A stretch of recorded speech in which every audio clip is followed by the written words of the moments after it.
हमारे साथ तहरीक इंसाफ के वकील अली बुखारी साहब मौजूद हैं। एक तो कल जेल ट्रायल कलअदम करार दिया गया इस्लामाबाद हाई कोर्ट की तरफ से। उसके बाद चूँकि ज़मानतें शाह महमूद कुरैशी साहब को और इमरान खान की सुप्रीम कोर्ट में मौजूद है। इमरान खान की ज़मानत पे वफाक को नोटिस जारी करके कोई केस की तारीख मुतय्यन नहीं की अदालत की तरफ से, और ये भी कहा गया जैसे सरदार तारिक मसूद का तरफ है कि इसको स्पेशल केस ना बनाए। शाह महमूद कुरैशी साहब की भी ज़मानत के लिए रब्ता किया गया इस्लामाबाद सुप्रीम कोर्ट से। अली बुखारी साहब, कानूनी तौर पे जो जेल ट्रायल कलअदम करार हुआ है उसका फ़ायदा होगा सुप्रीम कोर्ट में आपको ज़मानत लेने में? बिल्कुल जी होगा। एक्चुअली मैंने बेल पिटीशन लगाई थी शाह महमूद कुरैशी साहब की, और वो फाइल भी होगी, उसका नंबर भी लग गया सुप्रीम कोर्ट का, लेकिन अनफॉर्चुनेटली वो आज फिक्स नहीं हो सका। और सिर्फ एक चेयरमैन पीटीआई जो हैं उनकी बेल पिटीशन आज लगी हुई। पहली बात तो यह कि शाह साहब की बेल पिटीशन आज हम आए थे, लेकिन वो आज फिक्स नहीं हुई, इसलिए वो अब नेक्स्ट डेट पे जो फिक्स होगी उसके अंदर आर्गूमेंट्स होंगे।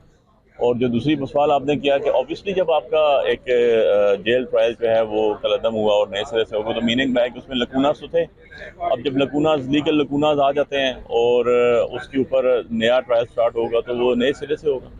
उसका जो बेनिफिट है ऑब्वियसली एक्यूज को मिलता है, वो ये एक्यूज हो या इनकी जगह कोई और केस हो और कोई और एक्यूज हो, अल्टीमेटली बेनिफिशियरी जो है वो बेनिफिट ऑफ डाउट आता है जब भी, तो वो मुल्ज़म को होता है किसी केस में। तो लीगल टर्मिनोलॉजी में तो यही है। और फॉर टाइम बीइंग क्योंकि ट्रायल दोबारा से स्टार्ट होगा, तो वो रिकॉल होंगी सारी चीज़ें दोबारा, और मीनवेल बिल डिसाइड हो जाएगी। आई पर्सनली फील के तब से पहले जो जमानत है उस पर फैसले आ जाएंगे और शाह महमूद कुरैशी साहब की भी होपफुली फिक्स हो जाएगी। एक बता दें कि वैसे तो आप शाह महमूद कुरैशी साहब केसेस को देख रहे हैं आजकल, लेकिन कहा जा रहा है कानूनी टीम जो वकला हैं उनके भी 200 के करीब कोई लिस्ट बनाई जा रही है कि इंतखाबात में अगर तहरीक इंसाफ ना हुई या इंडिपेंडेंटली जो इस वक्त मुल्क में हालात है उसके मुताबिक इंडिपेंडेंटली उनको इलेक्शन लड़ाया जाए।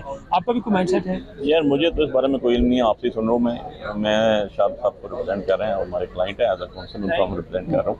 बाकी ये जो पोलिटिकल इश्यूज हैं मेरे अभी तक नोटिस पे नहीं है, ना ही किसी ने डिस्कस किया मुझसे भी, और मेरे इल्म में इस तरह की कोई चीज़ नहीं है।